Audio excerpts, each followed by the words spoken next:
पिछले साल अगस्त 2024 में बांग्लादेश में एक प्रोटेस्ट होता है। वो प्रोटेस्ट स्टूडेंट्स वहाँ पर करते हैं। उसके बाद ये प्रोटेस्ट इतना स्प्रेड हो जाता है कि 5 अगस्त 2024 को वहाँ की प्राइम मिनिस्टर शेख हसीना देश छोड़कर इंडिया आ जाती हैं।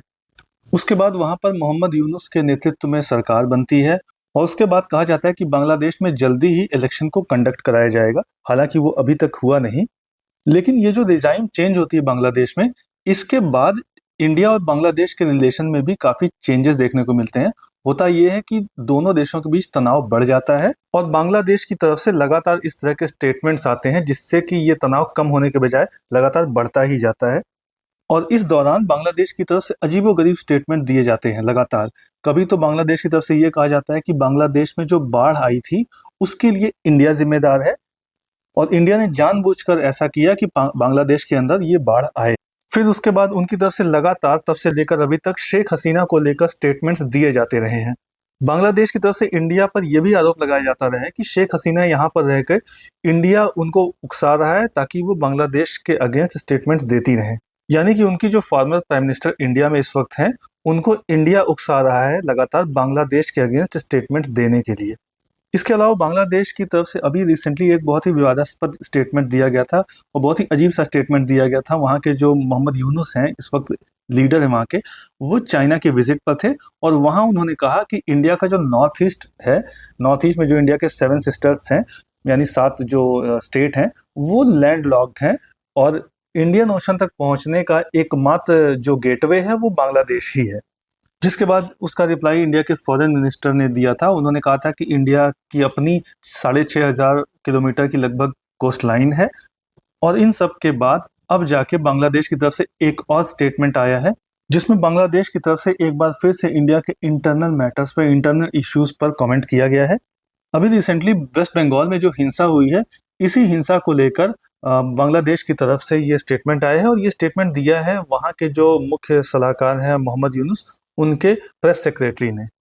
इस स्टेटमेंट के बाद इंडिया की जो मिनिस्ट्री ऑफ एक्सटर्नल अफेयर्स है, उसके जो स्पोक्स पर्सन है, उन्होंने इसका जवाब दिया है।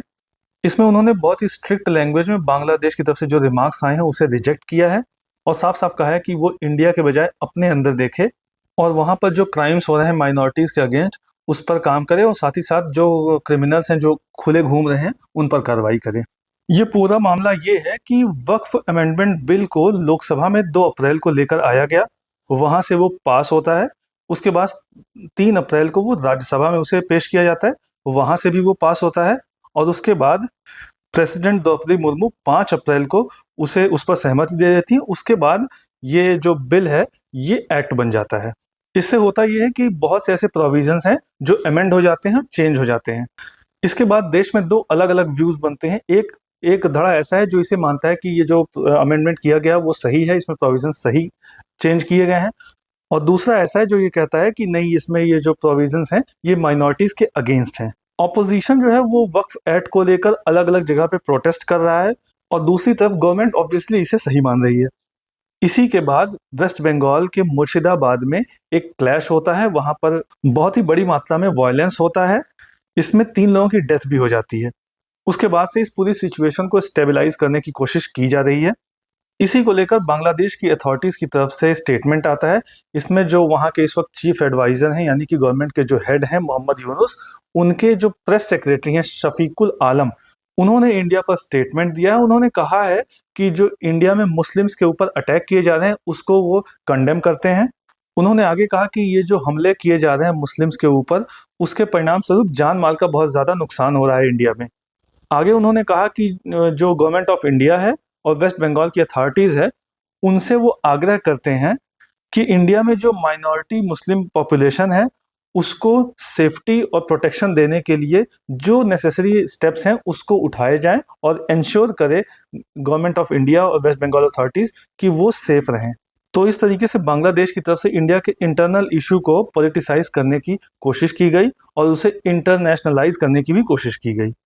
जिसके बाद मिनिस्ट्री ऑफ एक्सटर्नल अफेयर्स के स्पोक्स पर्सन रणधीर जायसवाल ने बांग्लादेश के ऑफिशियल्स की तरफ से जो कमेंट्स आए थे वेस्ट बंगाल के अंदर की घटनाओं को लेकर, उसका रिस्पांस किया।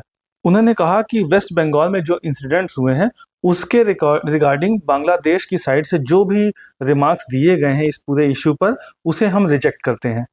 यानी कि बांग्लादेश में जो मोहम्मद यूनुस हैं, उनके जो प्रेस सेक्रेटरी हैं शफीकुल आलम, उनकी तरफ से जो भी कहा गया है वेस्ट बंगाल में जो इंसिडेंट्स हो रहे हैं उनके उनके रिगार्डिंग, उन सभी रिमार्क्स को इंडिया रिजेक्ट करता है। जिसमें उन्होंने कहा था कि इंडिया में माइनॉरिटीज़ के अगेंस्ट जो है एट्रोसिटीज़ हो रही हैं। उन्होंने ये भी कहा था कि गवर्नमेंट ऑफ इंडिया और वेस्ट बंगाल की जो अथॉरिटीज़ हैं, वो उन लोगों के अगेंस्ट, उन क्रिमिनल्स के अगेंस्ट एक्शन लें, ताकि माइनॉरिटी मुस्लिम पॉपुलेशन जो इंडिया में है वो सेफ रह सके। तो इन सभी एलिगेशन को मिनिस्ट्री ऑफ एक्सटर्नल अफेयर्स ने रिजेक्ट किया है। इसमें आगे कहा गया कि बांग्लादेश के अंदर जो माइनॉरिटी है उसके अगेंस्ट बांग्लादेश में जो क्राइम्स हो रहे हैं और जो क्रिमिनल्स हैं, उसके बाद वो ऐसा करने के बाद वो खुलेआम घूम रहे हैं, इसको लेकर भारत के जो कंसर्न्स थे, बांग्लादेश उस पर कोई एक्शन लेने के बजाय अपने यहाँ हो रहे माइनॉरिटीज़ के प्रोसिक्यूशन से ध्यान भटकाने के लिए इंडिया की बात कर रहा है। बांग्लादेश के लिए बेहतर ये होगा कि वो इंडिया के इश्यूज पर अनवारंटेड कमेंट्स करने के बजाय अपने यहाँ की जो उनकी माइनॉरिटीज़ हैं उनके राइट को प्रोटेक्ट करने पर फोकस करे।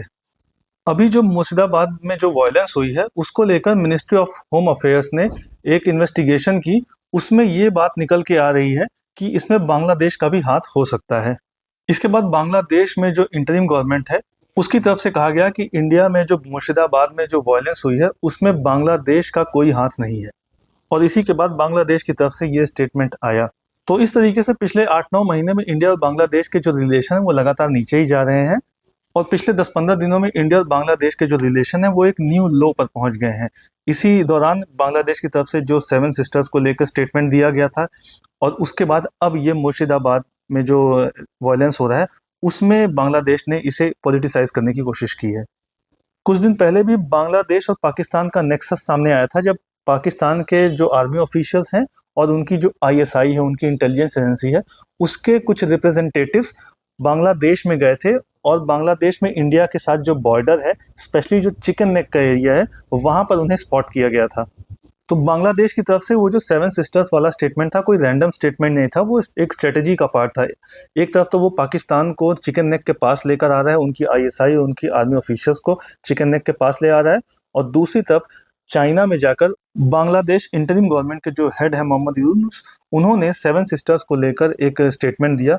और ये जो स्टेटमेंट उन्होंने दिया ये बड़ा ही हास्यास्पद था। इसमें उन्होंने कहा कि इंडिया का जो 7 सिस्टर्स है वो पूरी तरह से लैंडलॉक्ड है, उसका सी को लेकर एक्सेस नहीं है। जिसके बाद इंडिया के फॉरेन मिनिस्टर ने वो स्टेटमेंट दिया था जिसमें उन्होंने कहा था कि इंडिया की अपनी 6,500 किलोमीटर की कोस्ट लाइन है। इसके अलावा 7 सिस्टर्स जो है वो आसियान के 5 देशों के साथ अपनी सीमा साझा करता है। इसके अलावा 7 सिस्टर्स आसियान के लिए गेटवे का काम करता है। इसके अलावा ये इंडिया की नेबरहुड फर्स्ट और एक्ट ईस्ट पॉलिसी के लिए भी बहुत इंपॉर्टेंट है। इस पूरे इशू पे कोई भी नई अपडेट या फिर डेवलपमेंट होती है तो उस पर हम वीडियोस लेकर आते रहेंगे। वीडियो अच्छी लगी हो तो लाइक करें। इसी तरह के और भी अपडेट्स जानने के लिए सब्सक्राइब करें एजलेसनेस।